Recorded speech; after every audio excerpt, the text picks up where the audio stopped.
வணக்கம் நண்பர்களே, பாருங்கள் வியூ எப்படி இருக்குன்னு. சூப்பராக இருக்குது பாருங்க வியூவு. அப்படியே பாருங்கள், அப்படியே மேகம் ஓடுது பாருங்க, தண்ணியாக ஓடுது பாருங்க. இதான் வந்து காந்தலூர் பாருங்க. இந்த சைடு வெயில் அடிக்க பாருங்க, வாட்டர் ஃபால்ஸ். இங்கிட்டு ஃபுல்லாக வெயில் பாருங்க, இங்கிட்டு ஃபுல்லாக பனிமூட்டமாக இருக்குது பாருங்க நண்பர்களே.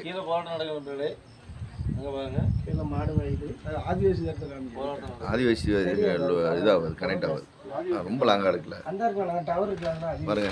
இவங்களாம் வந்து சுற்றுலா அதை சுற்றி பார்க்க வந்துருக்காங்க. இது கீழே ஒரு வாட்டர் ஃபால்ஸ் இருக்கு, வாட்டர் ஃபால்ஸ் போகிறதுக்காக இருக்காங்க.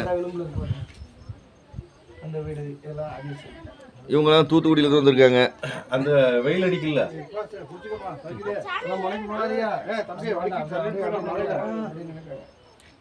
வியூ பாருங்க, இதான் வியூ சூப்பராக இருக்கு பாருங்க.